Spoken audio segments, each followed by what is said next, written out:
1,00,000 మంది శివభక్తులతో కలిసి మహారుద్రాక్ష పూజలో పాల్గొనండి. వెంటనే కాల్ చేసి మీ పేరును నమోదు చేసుకోండి. నమస్తే రమగారు. నమస్తే జయ. రమగారు, ఏదైనా చిన్న సిరీస్ స్టార్ట్ చేద్దామండి. బౌద్ధ జాతక కథలు. ఓ విదేహ రాజ్యానికి మహాజనకుడు అని ఒక రాజుగారు ఉండేవారు. ఈ విదేహకి అంటే మన సీతాదేవి తండ్రి. మిథిలా నగరం విదేహ.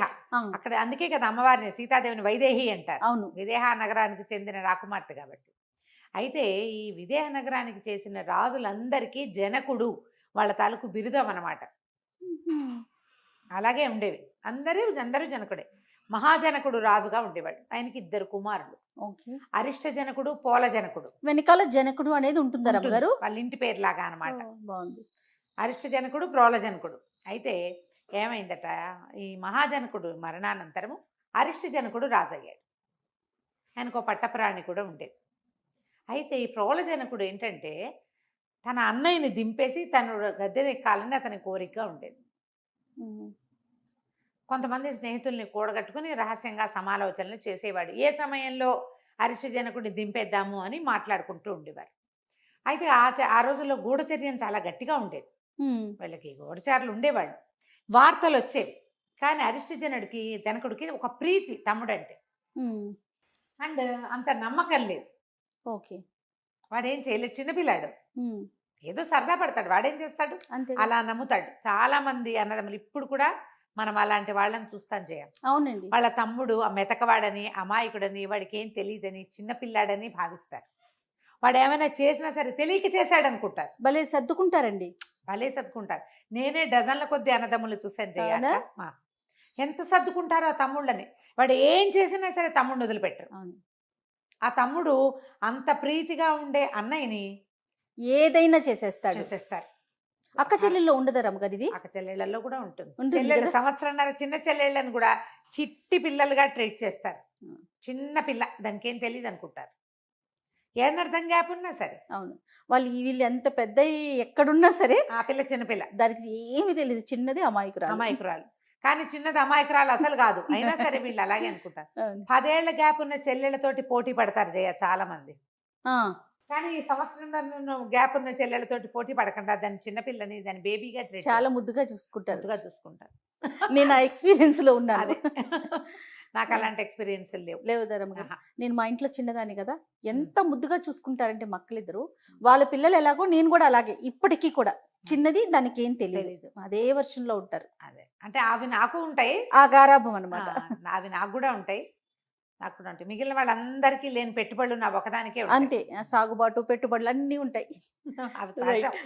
అయితే ఈ అరిష్ట జనకుడు నమ్మేవాడు కాదు. నమ్మక జాగ్రత్త పడల.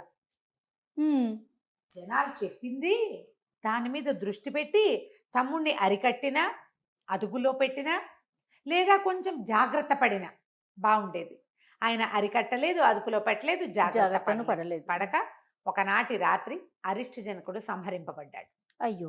ద్వంద్వ యుద్ధం లాంటిది ఏదో చేసి మోసం చేసి అన్నయ్యని సంహరించేశాడు.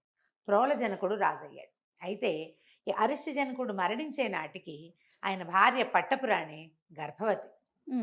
7-8 నెలలు వచ్చేసినాయి ఆవిడికి. ఆవిడ ఏం చేసింది, ఎప్పుడైతే ఆయన సంహరింపబడ్డాడు అని వార్త తెలిసిన మరుక్షణం పాత బట్టలు కట్టుకుంది. వాళ్ళ పుట్టింటికి వెళ్ళటము అవి ఏమీ చేయలే. ఆవిడ పారిపోయింది అక్కడి నుంచి. పాత బట్టలు కట్టుకుని, మాసిపోయిన బట్టలు చూసుకుని కట్టుకుని, బోళ్ళంత నగ నాణ్యాలు ఒక పెద్ద వెదురు బుట్టలో 30 నింపేసి, పైన కొన్ని మాసిన బట్టలు పడేసుకుని, ఒక రహస్య ద్వారం గుండా ఆ బుట్ట నెత్తి మీద పెట్టుకుని నడిచి బయటికి వెళ్ళిపోయి, గుర్తుపట్టకుండా తన గర్భంలో ఉన్న శిశువుని రక్షించుకోవటం కోసం. ప్రోలజనకుడు ఊరంతా వెతికిచ్చాడు కానీ ఆవిడ ఎక్కడా దొరకల. పైగా ఆవిడ రహస్య ద్వారం గుండా వెళ్తుంది. స్త్రీలు వస్తే కానీ అంతఃపుర రహస్యాలు బయటపడవు. ప్రోలుడికి వివాహం కాలే అప్పటికి. ఆయన భార్య ఉంటుంటే అంతఃపురంలో ఉండే రహస్య ద్వారం పెళ్ళిళ్ళలోనే తెలుసుకుంటారు. రాణులకు చెప్పబడతాయి అవి. వాళ్ళకి చేసే తొలి బోధల్లోనే ప్రాణ రక్షించుకోవడానికి ఏం చేయాలి, పారిపోవాలంటే ఏం చేయాలి అవన్నీ చూపిస్తాను. రాణి రాలా, అతనికి తెలీదు. ఈవిడ రహస్య ద్వారం గుండా వెళ్ళిపోయింది బయటికి. ఈ వెళ్ళి నడుచుకుంటూ ఊరు బయటికి వెళ్ళిపోయింది. ఈవిడికి ఏదైనా ఊరు వెళ్ళిపోవాలి, ఈ ఊళ్ళో ఉంటే సేఫ్ కాదేమో అనిపించింది. ఆవిడ ఎవరో మాటలు, అంతఃపుర స్త్రీలు వాళ్ళు మాట్లాడుకుంటుండగా కాలచెంప అనే ఒక పట్టణం, ఒక గ్రామం పేరు వింది. అది ఎక్కడో, అది ఎక్కడికి వెళ్ళాలో ఎలా వెళ్ళాలో తెలియదు. కానీ ఆ గ్రామంలో ఉన్న వ్యక్తులు మంచివాళ్ళని, ఆశ్రయం దొరుకుతుందని నమ్మింది ఆవిడ. అంటే ఆ కాలచెంప గురించి వాళ్ళు చెప్పుకున్న మాటల్లో ఆవిడకి అలా అర్థమైందనమాట. మనం కూడా అలాగే కొన్ని అవునవును. ఒక ఫ్యాసినేషన్ ఏర్పడుతుంది. సరే ఏమైంది అని నడిచిపోతూ ఉంటే నడిచి వెళ్ళింది, ఒక చోట కూర్చుంది. బొట్టెక్కడ మోస్తుంది ఆవిడ, రాణిగారు, పైగా గర్భాలతత్వం, కడుపుతో ఉంది పాపం. సరే కూర్చుంటే ఒక బండి వాడు వెళ్తున్నాడు. ఓ అక్క ఎక్కడికి పోతున్నావు అని అడిగాడు. అడిగిపోతున్నా అంటే కాలచెంప వెళ్ళాలయ్యా అనగానే, నేను ఆధారనే పోతున్నా, గంప బండి మీద పెట్టుకో, మెల్లిగా ఎక్కు, నేను దింపుతాలే, ఇంత బరువు వేసుకుని నేను నడుస్తావు, ఓపలేని దానివి అన్నాడు. వేల వేల దండాలు పెట్టుకుని ఆ బొట్ట ఎత్తుకుని తర్వాత మెల్లిగా అతను చిన్న పీట లాంటిది వేస్తే ఆ పీటకి ఎక్కి బండి మీద కూర్చు. ఆహారం లేదు, పాడు లేదు పాపం. ఆ బండి నడిచి నడిచి నడిచి ఒక 2-3 గంటలకి కాలచెంప నగరం చేరి ఊరికి చేరాక బండివాడు రోడ్డు మీదే, ఎవరింటికి వెళ్ళాలక్క అన్నాడు. అనేసరికల్లా గ్రామాలకి చావళ్ళు ఉంటాయి, సావడి దగ్గర దింపేయి, మా వాళ్ళ ఇల్లు అక్కడేనా, ఇల్లు తెలీదు, గ్రామ సావడి దగ్గర దిగేసింది. దిగాక ఏం చెయ్యాలి, సరే చూస్తూ ఏం చేసింది, ఆ పక్కనే చావడికి ఓ పక్కనే కాలువ ఉంది, వాళ్ళు వీళ్ళు కాలువలకి స్నానాలకు వెళ్తున్నారు. సరేలే ఎవరైనా ఆశ్రయం ఇవ్వకపోతారని ఆ బొట్టు ఏడ్చుకుంటూ పోయి ఆ చావట్లో కూర్చునేసరికల్లా ఆ దారిన ఒక బ్రాహ్మణ ఆయన తన శిష్యుల సమూహంతో నడిచేస్తున్నాడు. నడిచొస్తూ కొత్త మొహాలు కనపడితే పల్లెటూళ్ళలో ఇప్పటికీ మన ఊళ్ళలో అడుగుతారు ఎవరింటికి అని. ఈ కడుపుతో ఉన్న ఆవిడని చూసేసరికల్లా ఆయనకి ఏమనిపించింది, మాసిన గుడ్డగట్టు ఉంది కానీ ఇప్పుడు మొహం మాపు కాదు.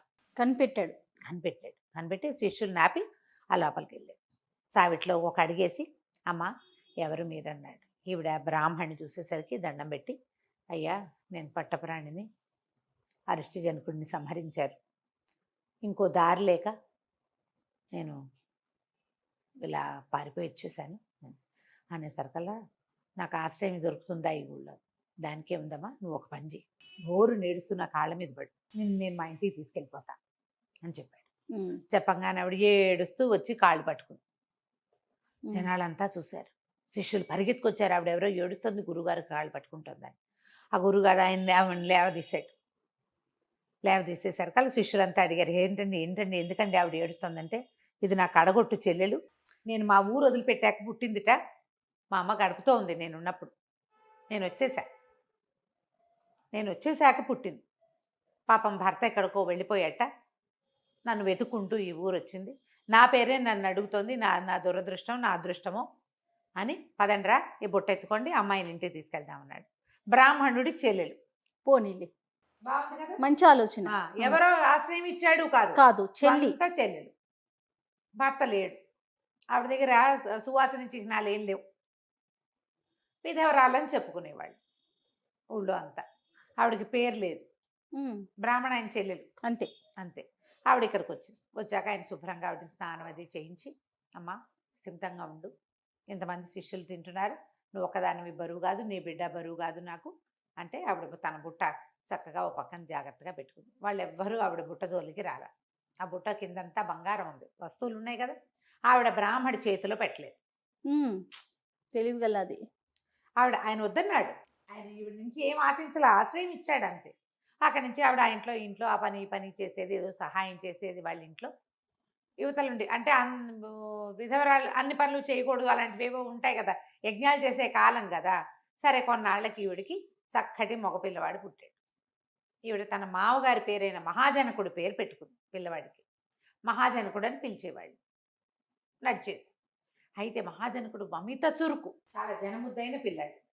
ఏదో ఆటలాడుకోవడానికి దానికి దీనికి మొదట 2-3 ఏళ్ళు ఇళ్లలో ఉంటారు, 5 ఏళ్ళు వచ్చేసరికల్లా పిల్లలు రోడ్ల మీదకి పడిపోతారు.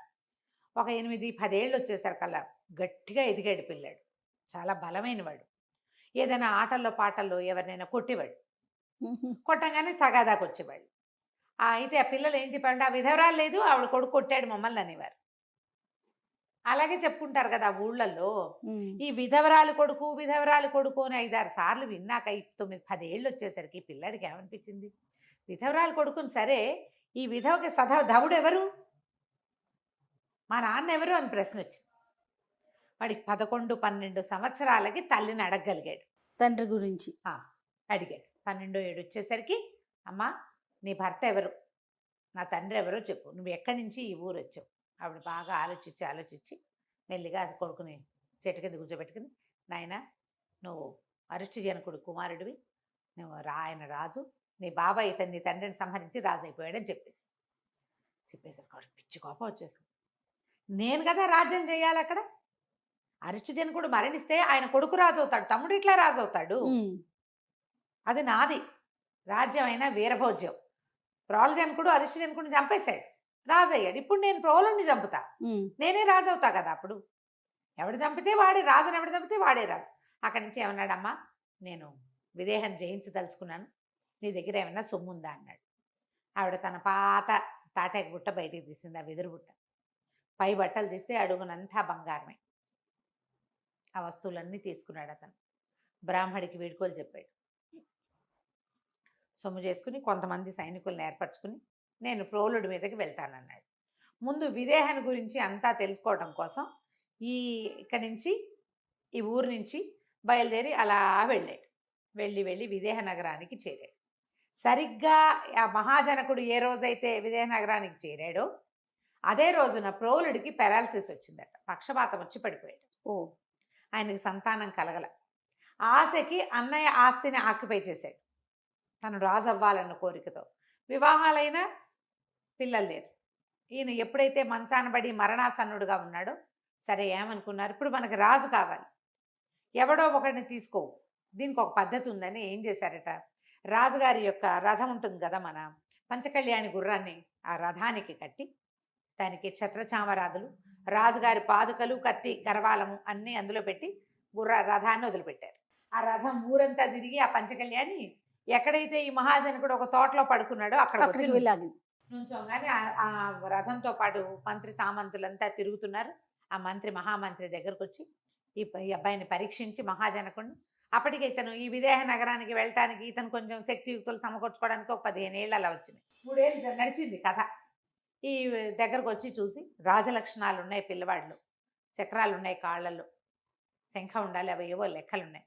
అవి చూసుకుని రాజలక్షణాలు కనపడుతున్నాయి, సాముద్రిక లక్షణాలని నిద్రలేపి, నాయన నువ్వే ఇవాళ నుంచి విదేహకి రాజు, నీ పేరు ఏమిటంటే మహాజనకుడు అన్నాడు. నిర్కాంతపోయారు వీళ్ళు. మహాజనకుడు రాజ్యానికి మళ్ళీ మహాజనకుడే వచ్చాడు. ఇతను లేచి నిలబడేసరికల్లా సమున్నతాకారుడు ఆ పిల్లవాడిని చూసేసరికి వాళ్ళు ఆశ్చర్యపోయారు. చూసిన మొహం ఇది. తల్లి తండ్రి ఎవరు అన్నీ కనుక్కొని ఆశ్చర్యపోయి పరమానందాన్ని పొంది అతన్ని తల్లిని కూడా తీసుకొచ్చి రాజుని చేశారు. క్రమంగా రాజు చక్కగా స్థిరపడ్డాడు. శీవలిని అనే ఒక ఆవిడని, శీవలీదేవి, ఆ శీవలి అనే ఆవిడని పెళ్లి చేసుకున్నాడు. హాయిగా అద్భుతంగా రాజ్యం చేసుకుంటున్నాడు. ఎంతో బాగుంది జీవితం. అయితే ఏమైంది, ఒకనాడు ఆయనకి తోటలు చూద్దామని మనసగింది. మన దేశంలో పళ్ళ తోటలు అవి ఎలా ఉన్నాయి, ఎక్కడికైనా వెళ్ళి చూద్దాం అనుకున్నారు. భార్యా సమేతుడిగా తోటలన్నిటిని చూస్తానని ముందే కబురు చేశాడు. పరివారం అంతా బయలుదేరి. రాజుగారు వెళ్తాడంటే ఆయన ఒకడే ఎందుకు వెళ్తాడు, ఛత్రం చామరం పుచ్చుకుంటారు. మంత్రులు, సామంతులు, సేనాధిపతులు, దండనాయకులు, అంగరక్షకులు, గుంపు గోవింద బోళ్ళంతా తయారవుతారు. వీళ్ళంతా బయలుదేరితే ఒక పెద్ద తోటలోకి ప్రవేశించారు. 2 పెద్ద గున్నమావిడి చెట్లట, ఎంత ఆకర్షించినాయి. కొన్ని చెట్లు భలే అందంగా కనపడతాయి. ఆ అందమైన గున్నమావిడి చెట్లలో ఒక చెట్టు నిండా కాయలేనట, రెండో చెట్టు పచ్చగా కళకళలాడుతుంది కదా, దానికి ఒక పూత పిందాకాయ ఏమీ లేదు, మొగ చెట్టు. అది ఈయనేం చేశాడు, ఆ చెట్టు చూసి దాని సంతోషం పట్టలేక దాన్ని కావలించుకున్నాడు. ఆ పళ్ళన్నిటిని ముట్టుకున్నాడు.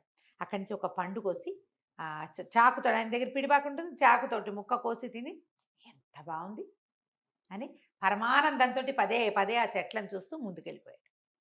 ఎప్పుడైతే రాజుగారి ఈ చెట్టుకాయ కోసుకు తిన్నాడో ఆ వెనకాల వస్తున్న పరివారం అంతా పరమోత్సాహంగా చెట్టుకాయలన్నీ తుంపేశారు.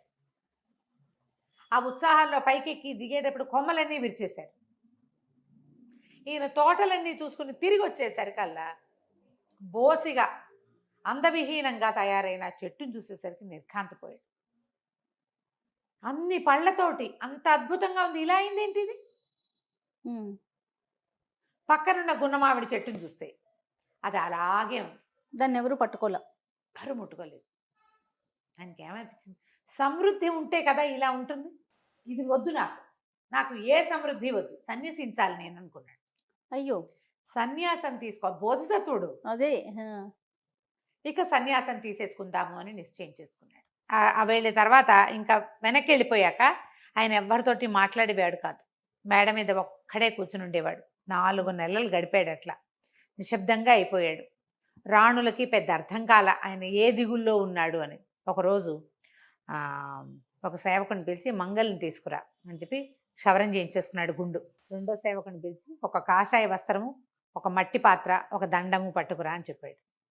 ఈ క్షవరం అవ్వగానే ఆ దండం సంకలో పెట్టుకుని ఆ మట్టి పాత్ర పుచ్చుకుని ఆ కాషాయ వస్త్రాలు వేసుకుని దిగెళ్ళిపోయాడు. రాణిగారి కింద ఎవరికో ఏదో పని పురమాయిస్తుంది. ఈయన చూసి ఎవడో భిక్షుకుడు అనుకుని మాట్లాడకుండా ఊరుకుంది. చూసి గుర్తుపట్ల భర్తని. మరి ఆయన ఏ బట్టల్లో ఉంటాడు, ఎటా ఉంటాడు? ఇంత పెద్ద జులపాల జుట్టు ఆయనకి. జులపాలు మొత్తం గీయించేసుకున్నాడు. కాసేపు అయ్యాక రాజుగారు రాజు వచ్చింది. తీరా చూసేసరికి మేడ మీదకి వెళ్తే అక్కడ జుట్టు ఉండేసరికి ఆవిడ నిర్ఘాంతపోయింది. క్షవరం ఎవరు చేయించుకున్నారు ఈ సమయంలో? అసలు ఏడి రాజు అంటే ఆయనేనమ్మా, ఇవి తెమ్మన్నారు, అవి వేసుకున్నారు, వెళ్ళిపోయారు. అంతే. రాణి మిగిలిన రాణులందరినీ పుచ్చుకుని పరిగెత్తింది రాజుగారు వెళ్ళిన దిక్కుకి. ప్రజలంతా పరిగెత్తుకొచ్చారు. నేను సన్యాసం పుచ్చుకున్నాను, మీరందరూ వెనక్కి వెళ్ళిపోండి అని చెప్పాడు. మీరు సన్యాసిస్తే మాకేం దిక్కు అని ఆవిడ వలవలా ఏడ్చింది. అందరూ రాణులంతా ఏడ్చారు. వెనక్కి వచ్చేయండి ప్లీజ్ ప్లీజ్ అని బతిమలాడారు.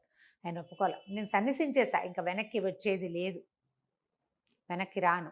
దీర్ఘాయువు అని ఈయనకు ఒక కుమారుడు ఉన్నాడు, దీర్ఘాయు జనకుడు. అబ్బాయి చక్కగా ధర్మంగా దీన్ని రాజ్యాన్ని పరిపాలించేలాగా చేయి, సీవల్ని నువ్వు వెనక్కి వెళ్ళిపోమన్నాడు.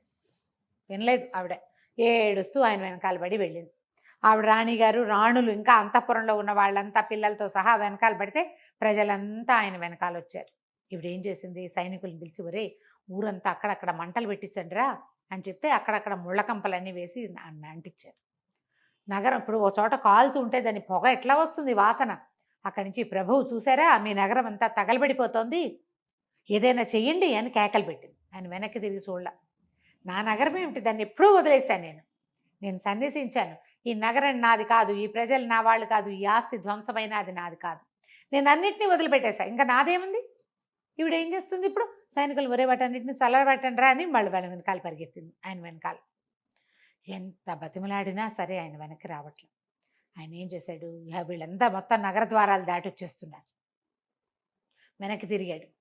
ఈ రాజ్యం ఎవరిది అని అడిగాడు. తమదే ప్రభు అన్నది. ఇక్కడ ప్రభు ఎవరు, తమరే అనగానే ఒక కర్ర పెట్టి ఒక దండం పెట్టి ఒక గీత గీశాడు.